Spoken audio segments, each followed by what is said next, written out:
It's time to shift our focus to name and fame. Here, our prominent host, CPA Adil Baloch, conducts a dialogue with a close friend of his. His name is Mr. Shajar Abbas Khan, who is the host of The World of Islam. GTV wishes these gentlemen a happy Father's Day. And now, let's hear their exchange of words with each other. Good morning, viewers. Welcome to another episode of Name and Fame. I'm your host, Adil Baloch. I'm a certified public accountant and a certified tax resolution specialist with my company's name is Accurate Records and Tax Services, based out of Montgomery County, Maryland. Today's episode, being Father's Day today, as you all know, today's episode is going to be about two personalities that are not amongst us today, but they live with us every single day. We see them in their children, in their grandchildren. And so we're going to be talking about those two. We're going to be talking about Shajar Khan. Everybody knows him. He's the host of World of Islam. And my father. So without further ado, let's talk about the personalities that this program belongs to. First of all, happy Father's Day to all our viewers. Happy Father's Day to you, Shajar. Thank you. And let's get started with the name and fame as it belongs to your father. Sure. This year it just happens my birthday and Father's Day is on the same day, so I get to celebrate both. My kids get a chance to go ahead. Congratulations. Happy Thank birthday. you. My kids get a chance to do a 2-in-1 and be done with it, so I'm sure they're very happy. As we're talking about fathers and the influence they have on their sons, I mean, there's a very special relationship that fathers have with their sons, and at different stages in life, it can be challenging, it can be contentious, but it takes a while for a son to really get in tune with what the father's core plan was. What was he trying to establish with the son?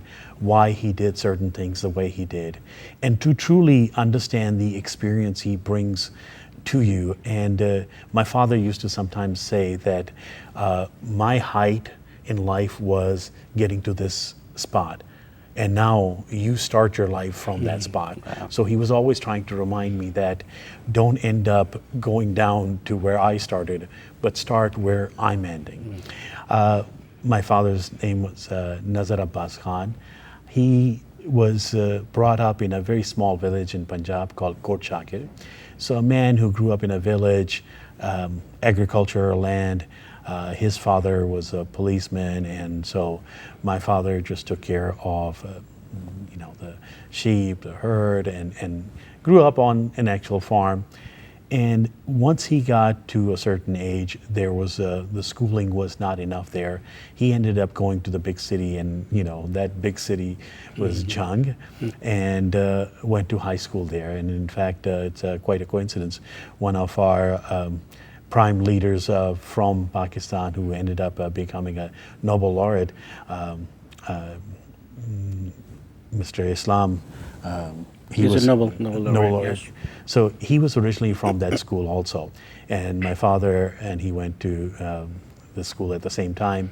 And from there, my father actually graduated and joined Royal Air Force, which was at the time British were ruling that part. And he was taken from that point and went to the front lines of the war in Burma, which is today known as Myanmar. So he spent some very troubling times out there. He was 17 years old and at the front line. And when I asked him what made him go to the front line, he said it was actually more money and I could support my family better by going to the front lines. And so you think about this is a 17-year-old kid. His choices that he's making at the time, because he was the eldest of the family, he had to take care of his family, ends up going, and when you look up about this, think of it, if your monthly salary was either $25 or $40 a month. So instead of 25, he was going to get 40. And that meant the world to him that he would be able to go ahead and do that. Yeah. those were some of the choices that he had to make. And he ended up going to the front lines and had some very harrowing stories of how on a daily basis he would see dead bodies around him, and he didn't know why he was saved and the person next to him in the foxhole didn't survive. And he ended up being a part of that, and just some very heroic stories of how they were rescued and came out of that. And so growing up from a small village, he ends up joining the Air Force, then ends up joining Pakistan Air Force when Pakistan was formed, and being the first one who was sent to U.S. to do a course out here in U.S. So he came to U.S. in the early 50s in Georgia and Macon, Georgia, and Biloxi, Mississippi, and did his courses on radar, and ended up going back and becoming the pioneer in Pakistan radar and in Air Force radar systems. So he lived a very full life from, again, remembering his time in the Royal Air Force. One of the toughest things he remembered was that as a young man, he was used as a ball boy by the British officers who made him run for the balls, and somehow he had a little distaste for tennis because of that. But from there, this man grew in stature and eventually was an instructor in England in their aeronautical college. And again, learning English, doing all of this stuff, becoming well-versed in that, and ended up coming back to U.S. a second time, going back. So he was worldly, he had traveled, he'd seen a lot, and then ended up serving his time in Pakistan Air Force and did that 28-year service, and a very meticulous man, was very detail-oriented, would always keep records for everything. Even when I went to my military school, every letter he sent me, he would make in those days what were considered the Xerox copy, which was the photocopies. Keep a copy He would keep a copy, he would type it, keep that copy, send me the other one, and every letter I sent to him, he would go ahead, correct English mistakes, highlight it, and send it back to me. And he would keep copies of those also. So again, a very detailed man who rose from where he did, where he got. And what he meant to me, and I think there's an incident that I like to share sometimes about how he came about and affected my life. So I would like to talk about my father. And my father, basically, what he meant to me, I think I illustrate that with a story about a friend of mine. When his father died, I went to see him. And he had a teenage daughter and his wife with him. And poor guy was trying to tell us a story about something from that time. And as he's starting the story, his daughter and his wife both start going after him. Baba, are you really going to tell the same story? Come on, we've all heard this. And I could tell my friend was hurt, but he was playing it off like it didn't bother him, and he tried to go ahead, play off. And as I saw his face and I saw some of that hurt, I took his daughter aside and I relayed this story to him that, I'm a grown man. I have grown-up kids now. If you ask me what means the most in the world to me, are my kids. They mean the world to me. They're just so important to me. And if you ask me today, what is my biggest wish?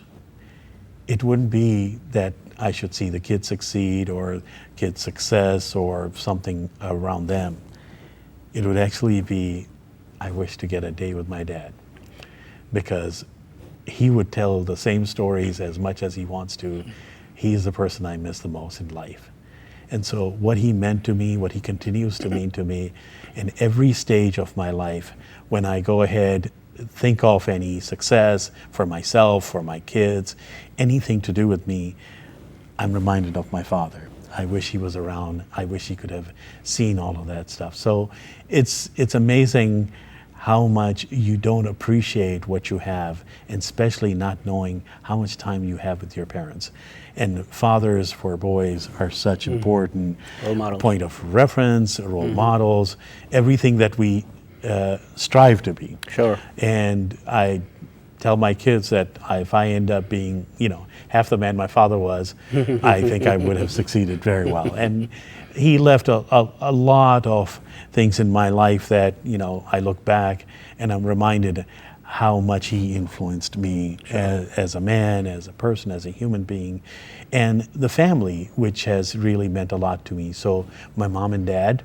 So the time that I didn't get with my father, because he passed away when I was barely 22 years old. So I didn't get the time I wish I had, but it's never enough. I mean, in the case of my mom, I got to spend a lot more time. She passed away 2 years ago, so I got to spend time with her, but even at the end of her life, it just wasn't enough. You can never have what you want, but I'm also very grateful for the time I did get with my parents. Both of them had different influences. They brought different things in my life. I'll share a small incident with my father. When I was a teenager, we used to have these old black phones in Pakistan that when they rang, the whole neighborhood knew. Those dial ones. Right. These were the ones that you would go, brr, brr, brr, brr, and it would ring so loud, neighbors would know. So sometimes my brother and I would be at the house and the phone would ring and my father would choose not to pick up the phone. And it used to irritate me that, I was a teenager, 13 years old, seeing my father not pick up the phone. And I, didn't have the courage to argue with him or ask him. Finally, one day, I felt a little rebellious. Sure, let me push my limits. Sure. So I asked him, what's the issue? I'm sure there's something going on behind this. Why do you not pick up the telephone? And I remember him telling me, buddy, the phone is actually a convenience. It's not an obligation. So don't think that you need to pick up every call. Plus, he also reminded me that the whole day he was out there working and dealing with this stuff. This was evening. This was his time with the family. He said, my two boys, my wife are inside the home. These are the most important people in my life. This is my life. So I want to enjoy and cherish the time I have. Even if we don't say a word, this is quality time with my family. I don't want to take that away. And at the time, it really did make a lot of sense to me because I was young. I was an idiot. So I kept on thinking that my dad just doesn't get it. And it wasn't until at work at some point when my work people gave me the first mobile phone and I had that, got all excited, this is great, I can carry this. And before you know it, that yes, I have a mobile phone. They can get hold of me anytime they want to. So the convenience, the whole excitement, eventually you realize that it becomes an obligation. And how true my father's message to me was that treat it as it is. Don't try to make anything more out of it. This is an important piece that I have learned. And I try to go ahead, bring this to my children also. So my boys that are a very big part of my life. So nowadays, when my boys have their head down on the cell phone, doing whatever they're from Instagram to all of these things where you can, rule the world with these cell phones. When they've got their head down, I'm trying to relay the story, and sometimes I get, Dad, whatever. And you realize that this is the age they have to go through this process, and hopefully someday they'll look back and realize how important that family time is, how important the family is, and what a true giant of father is in a young man's life. Because everything I am, everything that I consider myself as a man, really comes from my father. I am very lucky that I had a very involved father who helped me through not just the basic things of growing up and teaching me the lessons, but he was involved enough to the level of, how a person should dress, how should he deal with other people, how to respect the law, how to respect elders. And also, he was a rebel in those days because he would always remind me that just because somebody got older doesn't mean they got smarter. So respect your elders, but also remember that they're only human beings. And sometimes we have a tendency to kind of make people more than they are. Sure. Like even parents, when they pass away, we want to make them into these angels. Sure. I'm very proud of my father that he was a human being, and I love him not because he was an angel, but he was a very loving, caring human being who raised me to be the man that I eventually became. So I miss my father. I miss him every day. There's not a day that goes by when I don't think of him. And every year I put on a post that I miss you, Dad, and I love you. And that nothing will ever change on that front. Speaking on that, I'd love to hear your story about your dad. Well, I'm still. That was very emotional, by the way. And bless your father's heart. Bless your heart. But in any case, your father had whatever time he spent with you, he did an excellent job. And as you said, we are just a reflection of who our fathers were. My story is no different than yours. My father came from a very remote background. Our forefathers came from a place where there's still no access to drinking water. People still struggle to gain access to water, let alone talking about schools and education and everything. Wow. My father it's a story, it's a success story, as Warren Buffett says, that success, the definition of success is when ordinary people or average people make extraordinary or above average efforts. Right. And my father's story is truly of that nature, coming from that background where there were no schools. Somehow he made it out. My father eventually got 2 master's degrees. Wow. He got a PhD degree. Wow. He was the Phi Kappa Phi gold pin winner when he did his PhD. If you don't mind my asking, where did he go? He went to the University of the Philippines. He was associated with International Rice Research Institute in the Philippines. Wow. The government of Pakistan actually sent him over to do his master's and PhD. Wow. And every time I asked him, how did you do all this? He said up until his bachelor's degree and his first master's when he was still in Pakistan, said up until that point it was through his own effort and he just wanted to study. And then beyond that, it was for you guys. So my first bachelor's actually is from the University of the Philippines. I was fortunate enough to actually go there because he was there. Sure. And he wanted me to come over there. My father actually, he tried to keep me very close to him the whole time. His idea was, his philosophy was that if I let you out of my sight. So that was the whole idea of him keeping me close to him. I think keeping me close to him was one thing, but I think the best favor that he did for me was to send me to Cadet College, Petaro. Sure. Our alma mater. Exactly, our alma mater. You went there too. He actually sent me there because when I was growing up, by birth, I think I just had this knack to find trouble. I'll just find it one way or the other. So he made that decision and he said, okay, you're better off going over there. It's a military school. You'll learn discipline and so on and so forth. Now, whatever kind of troubles I got into, one thing that my father taught me from the very beginning, and I try to, not only my children or anyone else, whoever I come across, I take a lot of pride in sharing those things with people, and I tell them that this is what my father taught me. Sure. And the difference between me today and me about 25 years ago is nothing but my education. My father actually, not only he gave me lectures on education and how important education is, he actually provided a living example. Right. He pretty much was somehow related to or involved in education. He was a research scientist, so he would just sit in the lab and write papers and find cures to diseases in rice plants and those kind of things. Wow. So not only, as I said, he went to school for a very long time. And as a matter of fact, his PhD thesis, he acknowledged my help. Wow. So my name is in his PhD thesis. I helped him with some of the lab work that he did, and so on and so forth. So he kept me involved in education because all my other siblings did fine. He knew that I needed more attention, so he always kept it to that point, and then I think when he left us, my father, I lost him in 2006. Probably the day, a day I don't think I'll ever going to forget. Of course. His PhD actually.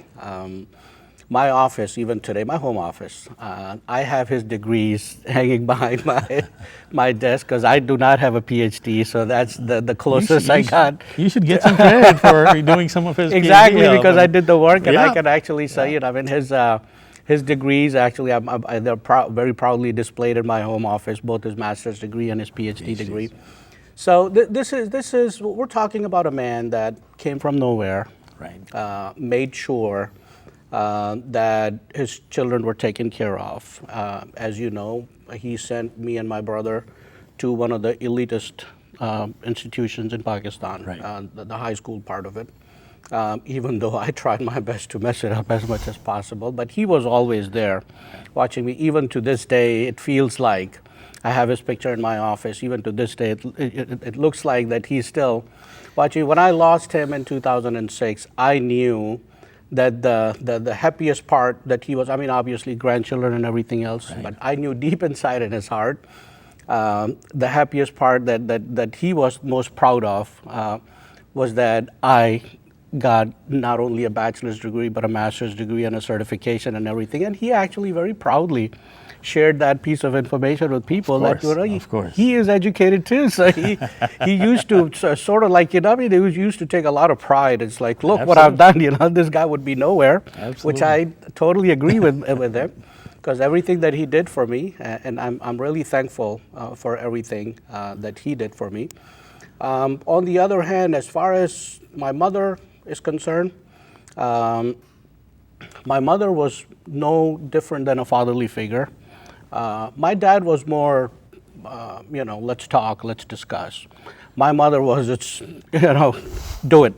So she won't pull it, she will drag me back. Sure. So it was a good combination from that perspective. I'm really lucky, I'm extremely lucky.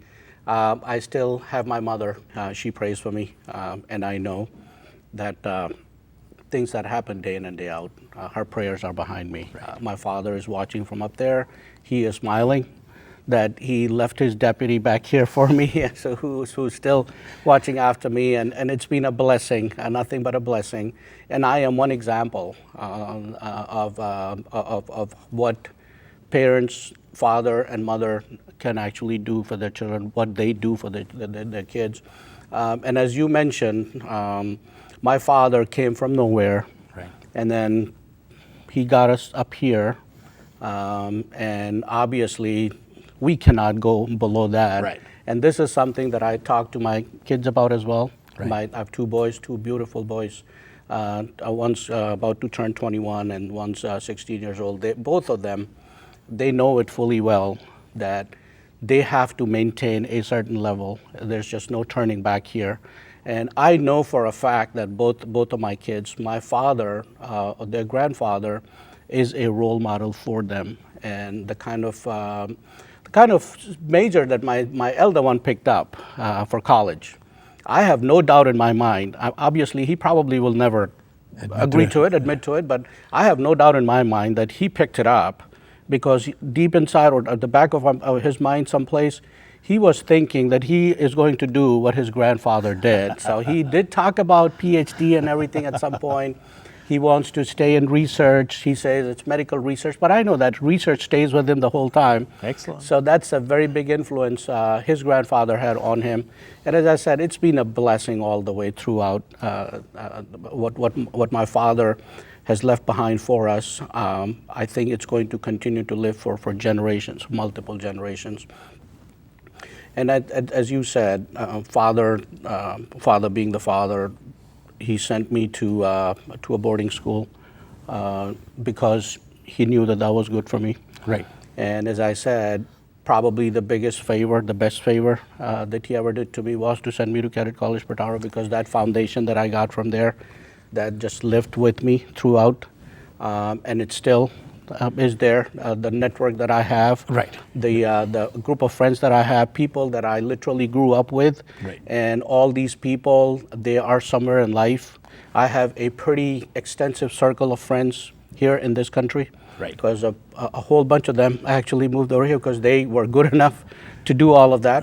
The deal with going to that boarding school, Cadet College Petaro, it really allowed at a very sensitive age Sure. to be exposed to, number one, the harsh realities of being on your own. Sure. Also dealing with personalities, and also the friendships and bonds we have. I mean, I've known people for the last 20 years that I've met later in life, and I still feel closer to my Sure, old buddies absolutely. from the military school because it's a state of mind. I mean, Absolutely. you and I never met each other at Petaro, but as soon as we found out found you were out, from, from there, it was an instant Because connection. you walked the same sidewalks I did, so that's a big connection right there. It's amazing, and for the fathers to see what an effect this will have on our lives, and to see the big picture. And I Absolutely. remember my first night at Petaro, I was just feeling so lonely, and being left out and all that, and not seeing the big picture. And now looking back, what a great influence Sure. that was, and the wisdom he had Absolutely. to make that decision for See, us. I cannot agree with you more on this, because if I were to send my sons at 13 and a half, 14 years old age to a faraway place, I don't know how difficult that decision. I couldn't even think. I mean, I was lucky that my both of my boys have turned out to be absolutely beautiful. So I really did not have to worry about the things that my father worried about, because he made sure that he deals with it now, so he doesn't have to deal Right, with those right. during generations. And then again, on looking at my father worked for the same employer for 28 years, Right. married to the same woman almost 50 years. I am now married to my wife. We're going to be married 25 years next year. Wow, It's our no- silver jubilee. And my boys, I make sure that, as I said, making sure that education, they understand the importance of education, and that they realize that wherever they're going to be 10 years from now, the only thing that will define where they will end up is education. So my family, the way everything has worked out, everything that has turned out to be the way it has been, and I'm very open about this with my elder one, especially. I tell him that none of us would be here if Right. it wasn't for my father. He understands it very well, and he sees that. I hope one day, a few decades from now, he's able to say the same thing to his son. That's the hope. But as you said, if I can be even half of what my father was, I have no doubt in my mind that my son will be talking about me the same way. I do the best I can, but what he has done, the achievements that he had, and the kind of things that he achieved in life, the struggles that he went through. We don't have that much time to get into details, but just to put things in perspective, the kind of background he came from and where he ended up eventually. Right. In 2006, he was here. We brought him over, so he spent past few years of his life with us here in the U.S. He drove himself into an ER. Wow. From the work he was doing. He was running 2 small businesses because he just said Wow. he couldn't sit at home, and he's going to go out and do it. A person of his caliber, a government executive that used to travel in those cars that had those yellow lights on top of them. He came and he literally ran 2 small businesses here in this country. Wow. As you can imagine, how the shift from one to the other, what it was and how it was. But he managed it. He worked until the last day in his life, and he drove himself into an ER. And he called us from over there. So those are the kind of things that I think he has raised the bar really high for me. I miss him, but course. I make sure that I don't do anything that he wouldn't like. No, that's a greatest tribute you can pay to your father is celebrate his life, live your life in a way that would make him proud, and that that's what makes him the happiest. And that's, even my friends who I talk to about their relationship with their parents, I try to remind them that you're an extension of that family. Everything you do will be associated with them. So to my audience, young men and women, boys and girls who are lucky enough to have your parents with you, please make sure you celebrate their life. Enjoy your time with them. Nobody knows how long we have them. Make sure you enjoy that time. Let them know how much they mean to you, because this time is very short, unlike what you think. So enjoy this, celebrate your Father's Day, and as I'm sure you did, Mother's Day. So happy Father's Day to everybody. Thank Happy you. Father's Day.